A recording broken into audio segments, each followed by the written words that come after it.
And that's it. Okay. I was expecting at least another half of the story. Like, let's say we try to destroy the amulet, but then we find that it disappeared somehow, and now we have to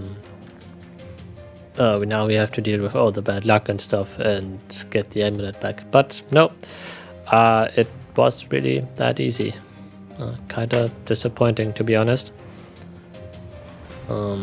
Yeah, so the amulet basically helped us to destroy it, which is very nice, but also a bit boring, I think. I'm sorry, that's just my opinion. And that was it. Grimtales the Vengeance, Collector's Edition, main game, and bonus chapter.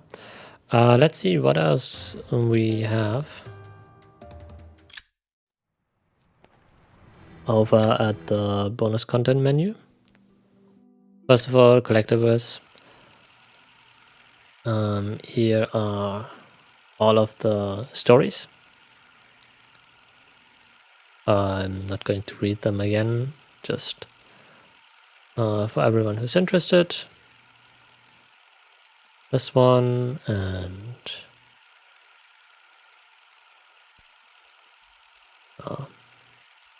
the past of the Maxwells and McGreys.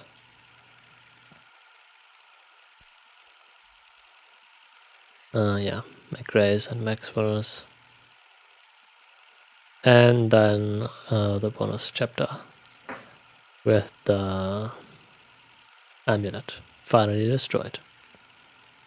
Yeah, and here are the characters again. Silver McGrey, the first one.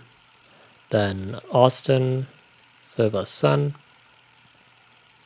Martha Maxwell, Silver McGray's daughter, who then later became a Maxwell. Arthur McGray, Charles Maxwell and his somewhat illegitimate son. And here we have Edward and William McGray. Then Gregory Maxwell and Alex Maxwell and Molly Maxwell.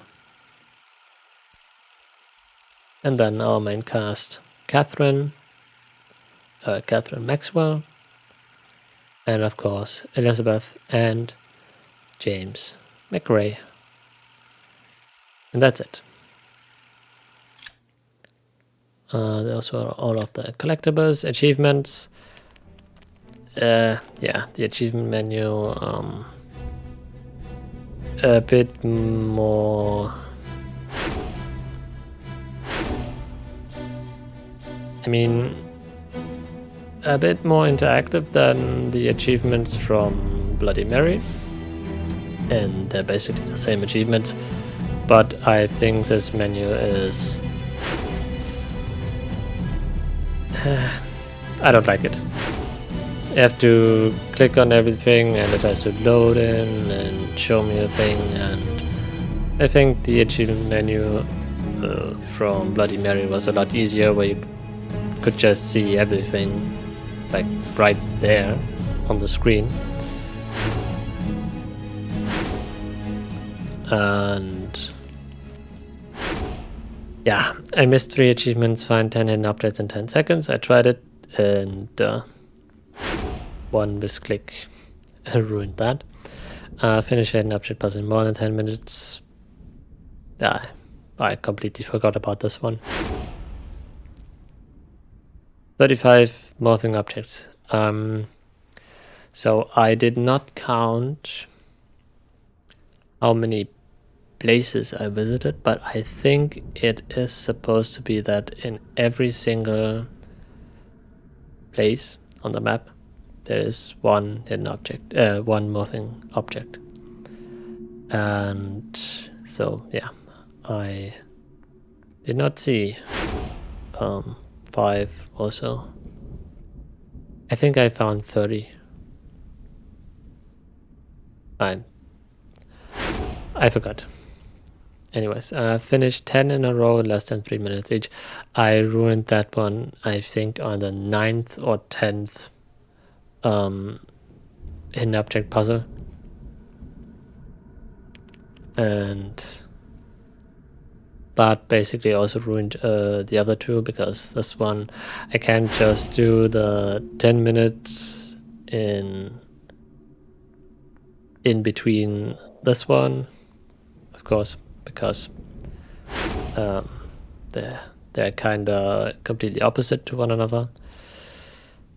And yeah, this one I just messed up. Anyways, now let's see, what do we have here? Wallpapers. That's the cop from the beginning. The courtroom. Oh yeah, that is the courtroom and the judge. Elizabeth and her dog. Oh yeah, and those were the dogs who attacked her. James getting his phone call with the police ready to arrest him. James in his workroom. Oh yeah. That was Edward, right? If I remember correctly. I don't know. He was kinda forgettable, to be honest. Catherine. Yeah, she was dragged into all of this because of her family. And Elizabeth's ghost. No wallpaper from the bonus chapter. Right? Concept art.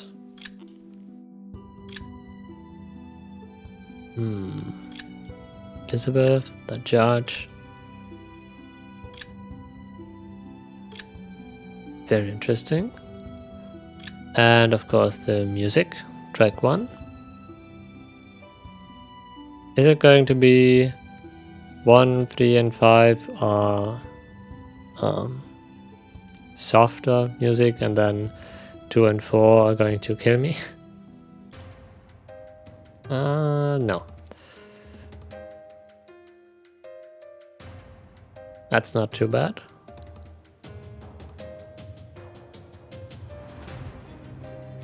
Investigation music. How about number 3? A lot softer again. Number 4. Oh yeah.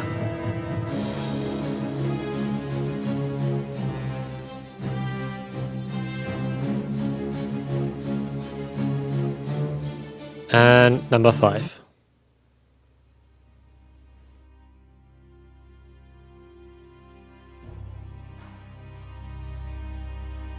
Builds up.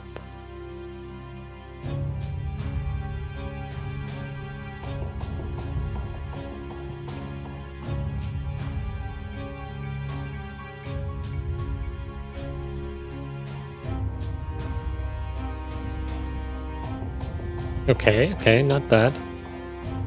So this time only track 4 was the really loud one. And what's this? Screensaver. Ah yes, that's the Black Rock Cliff set. Oh no, I could save all of these, but no, I don't have to. And that's it. No additional. Nothing additional after the bonus chapter, unlike Bloody Mary. This felt kinda short. I mean, I'm playing this right now, right after Grimtail's Bloody Mary, which had a lot more content, it felt like. Especially the bonus chapter and what came afterwards. And yeah, This one, I think, had a lot more. It had a lot more character interactions where we were talking to people, but the overall gameplay, I think, was lacking compared to Bloody Mary,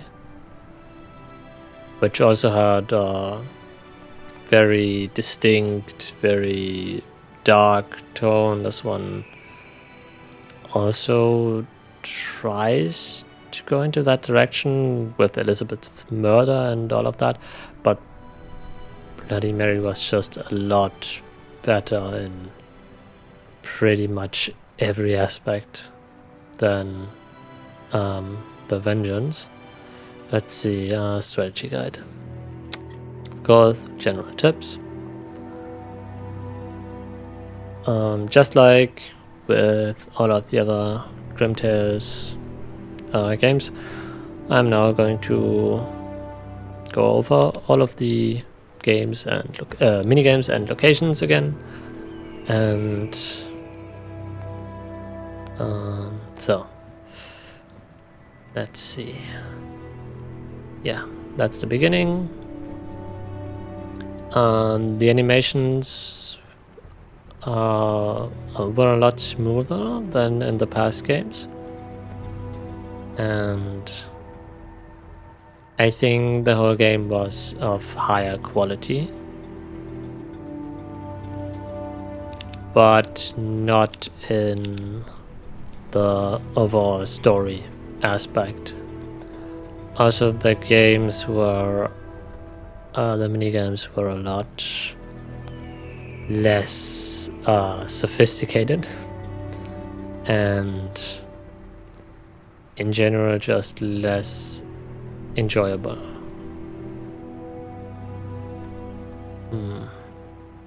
Yeah.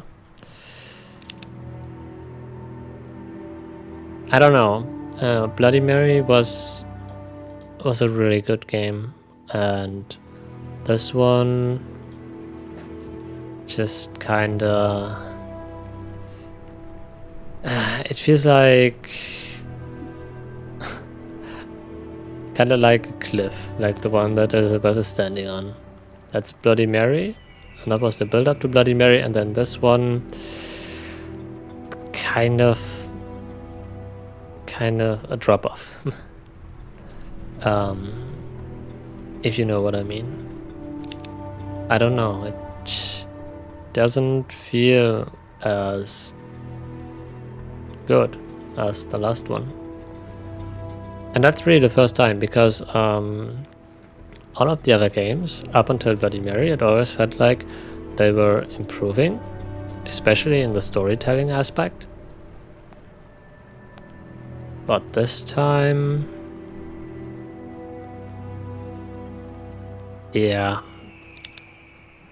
it got worse, which is sad to say.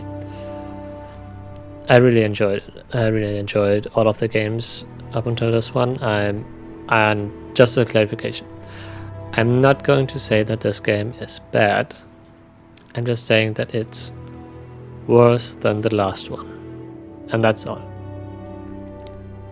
I still enjoyed it. Okay, it wasn't terrible. It's just that probably after the last one my expectations were a bit too high,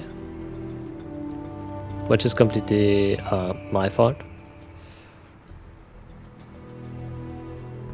And yeah, that's all I can really say.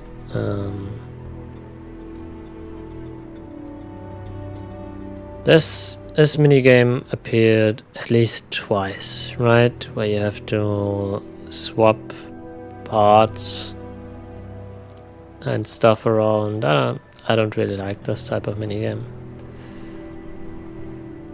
But there weren't too many, right? And object puzzles, the puzzles were okay. The location, I mean, okay, so the general quality of the game, how it looks like, is definitely an improvement compared to everything that came before.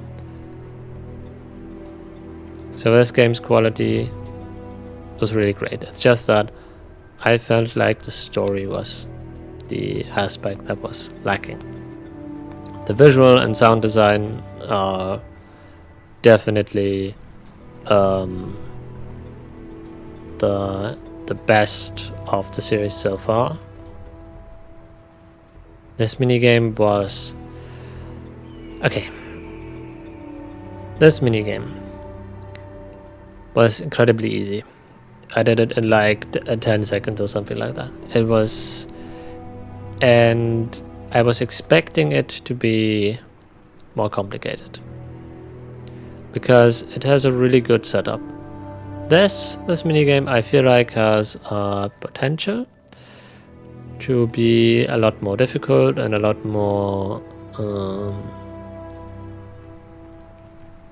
a lot more enjoyable if you just make it so that you have to think about it. I mean, here, the first one was already complete. You don't have to do anything. The second one, just scroll this one down, and the third one, scroll this one and this one down, and then that's it. This minigame had a lot more potential, and it was over after 10 seconds. A complete waste.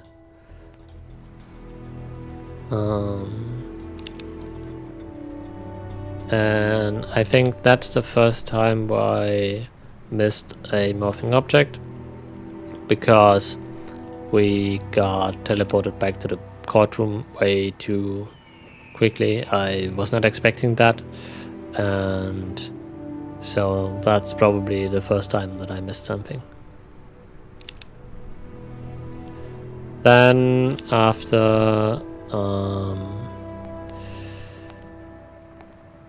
the judge reviewed our evidence, we used the ring to go and find out about Catherine, because at this point we suspect that she might be the one responsible for this. Which it makes the whole story really predictable. Like at this point, she was basically our main suspect, but within a couple minutes, I think it was pretty clear that she also wasn't the one responsible and that it was someone else. And I think they could have done a lot more with Catherine's character to basically just try to build her up as the villain, and then make Edward, I think his name was Edward, come in right at the end as the actual villain of the of the game.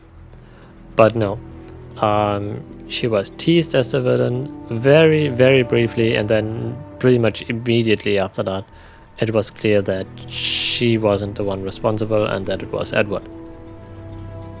That was that minigame was okay. It wasn't too bad. It was a lot of clicking, but trying to figure out where the planets go, that was okay. Not too much clicking around, but also not too easy. That one, way too easy.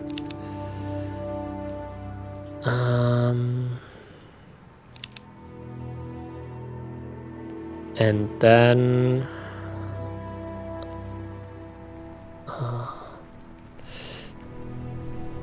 that's the crypt, yeah, and that's the family tree.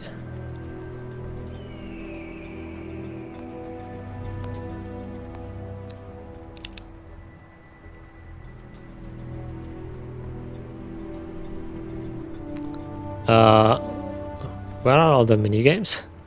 Oh yeah, that's the next mini game. Sorting the pictures. That one appears quite often. I think that's the third time that we had this type of mini game. Yeah. I mean, I guess it's okay, but also not really. And this one, complete catastrophe because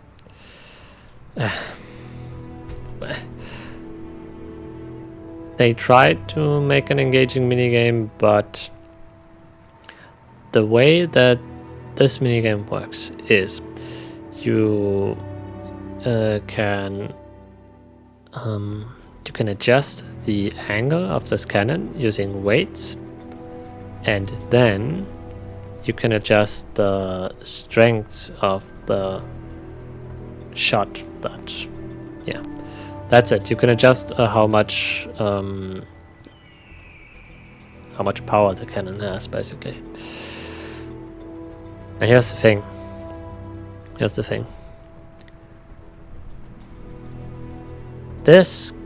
The way that this cannonball flies is completely random.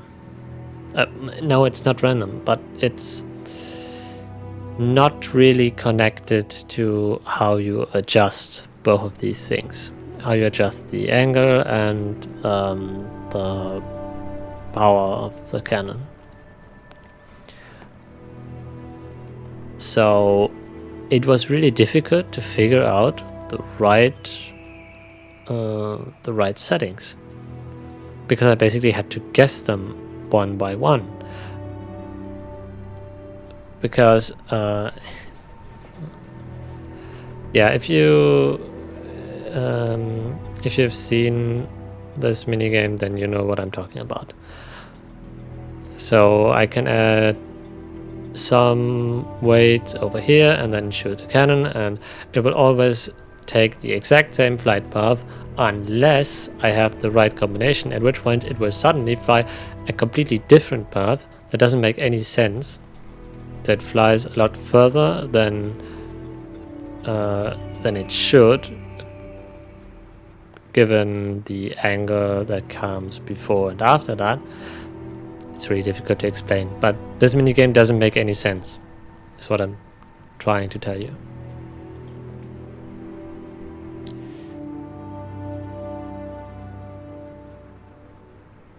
Again, that was, in my opinion, a bad minigame because too many random aspects. I really have to stop ranting about this minigame. It could have been a lot better, but it wasn't, so it's bad. And over here, nothing. That's the castle. Okay, yeah, at this point we already know that it was Edward and not Catherine.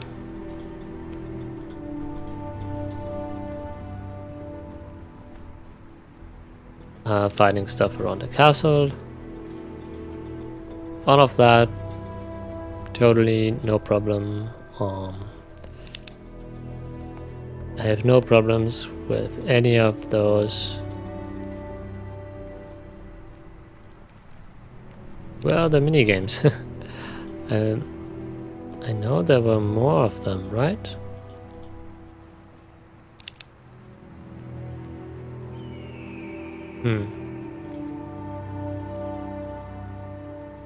Oh yeah.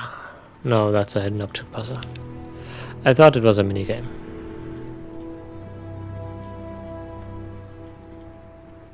This one was okay, I guess.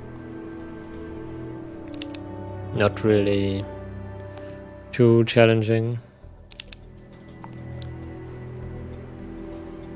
That's the prison that Catherine was in.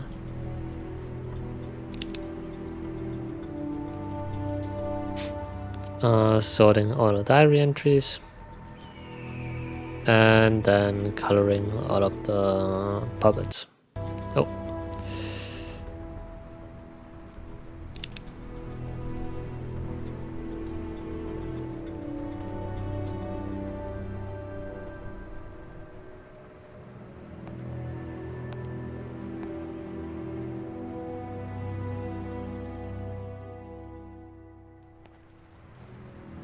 That's a minigame. Right, okay. Sort all of the cards so that these things match up. The color of the cards don't matter. I think if they added that all of the cards, something like they have to have alternating color patterns, or you have to use 4 blue and 1 red or something like that, would have made it a bit more challenging, but this one was way too easy, I think.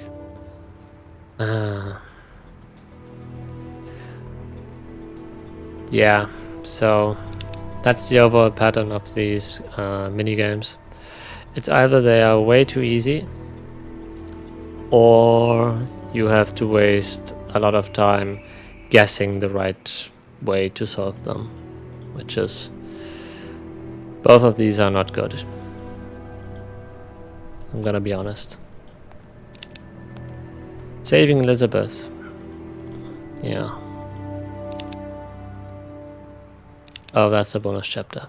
Saving Elizabeth, and then we're done, and then the game is over because we changed the past.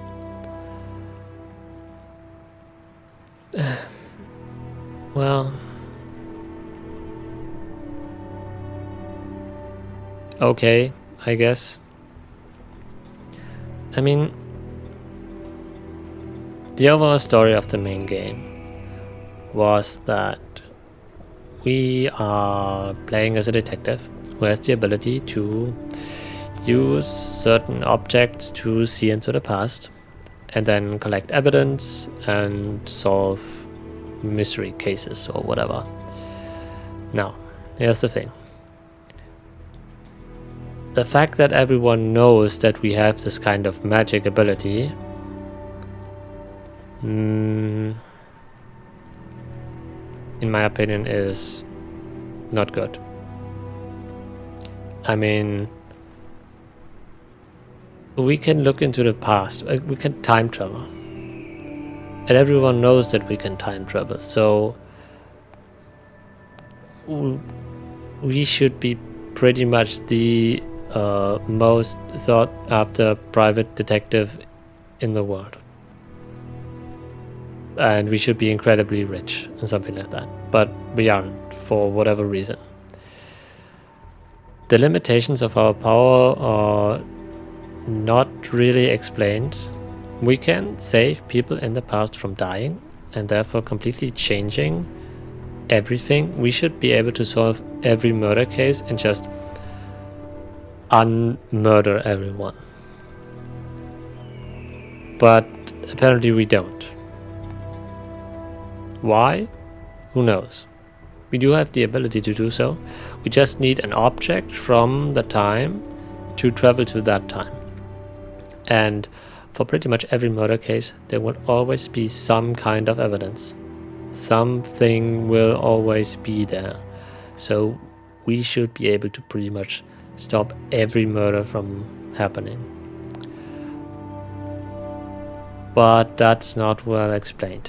So our power has some limitations, and that in the past everyone is frozen, which I first interpreted as we cannot actually physically time travel, but we can sort of, like a ghost, see into the past and then have some limited interaction ability. Of course, we have to do all of the hidden object puzzles and minigames and all of that. We have to move objects around, open up doors and all of that. But the fact that we can just change the past like that by preventing someone from dying, I think that's too much power. And that doesn't do it for me. I personally would have liked to see it more like that we can see into the past. We cannot interact with anything other than other magical beings, like Edward's ghost, who also has the ability to do so, or other supernatural phenomena, whatever. But we then shouldn't be able to interact with the past in such a way that we can just change someone's murder. So basically I'm saying they should have kept Elizabeth dead. That would have made the story a lot more impactful. Or maybe if you don't want to kill off the character, make it so that it looks like she was killed, but Edward captured her or something like that, and then we can free her. Because now that we have the evidence, we can figure out where she is, and then in the present we can free her from whatever. That would have made a lot more sense, in my opinion. But right now we are just unbelievably powerful with our unlimited time travel ability, and I don't know, that's not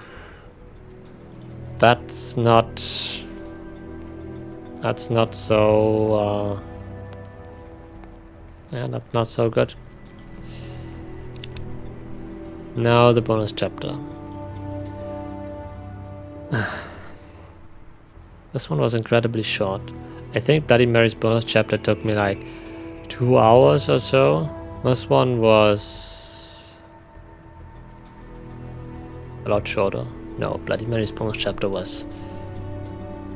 How long was Bloody Mary's bonus chapter? 3 hours?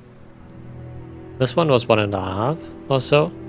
And I felt like, at the end of the bonus chapter, I felt like we only had the first half. Because, like I said, I was expecting that in the first half, we have the magical amulet. So we are incredibly lucky. We just basically complete everything with ease because the amulet helps us. And then as soon as we have all of the ingredients to destroy it, the amulet decides, yeah, you are trying to destroy me, so I'm just going to magically disappear. And now you will have bad luck for the second half of the bonus chapter. And then you have to find me again and destroy me for real this time. That would have been a really great twist and a really great story, but as it is right now, it really feels like the bonus chapter is only the first half of what we should have gotten.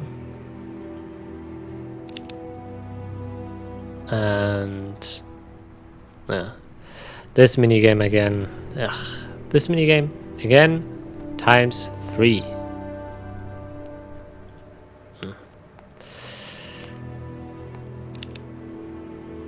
I don't know.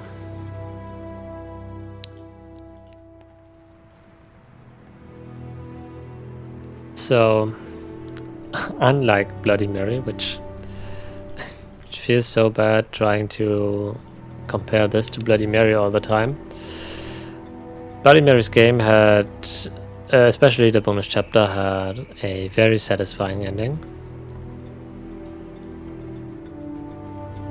But here it always felt like it's missing something. This minigame was a complete waste of time. The rest was okay. So, in the end, I can say I enjoyed the game. It was... I didn't just stop halfway through because I got bored or something like that. No. I can see definitely that there is improvement. Technical improvement in terms of graphics and the way that we interact with other characters is really great. But the overall story was missing something. Here are all of the collectibles. Here are all of the morphing objects. Okay.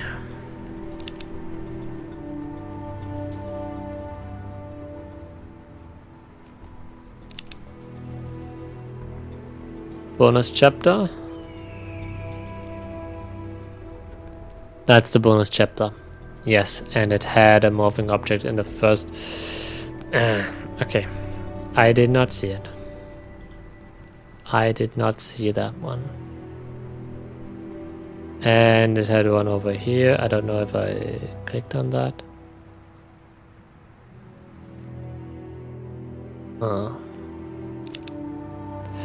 Yeah. That was it.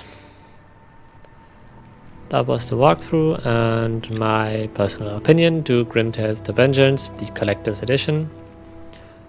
There have been improvements in some aspects, but the game overall lacked in story, I think. I did enjoy it, but not as much as the game, not as much as the previous installments. I will definitely continue with the next game. I think it is Colors of Fright, if I remember correctly. And until then, I thank you for watching and goodbye.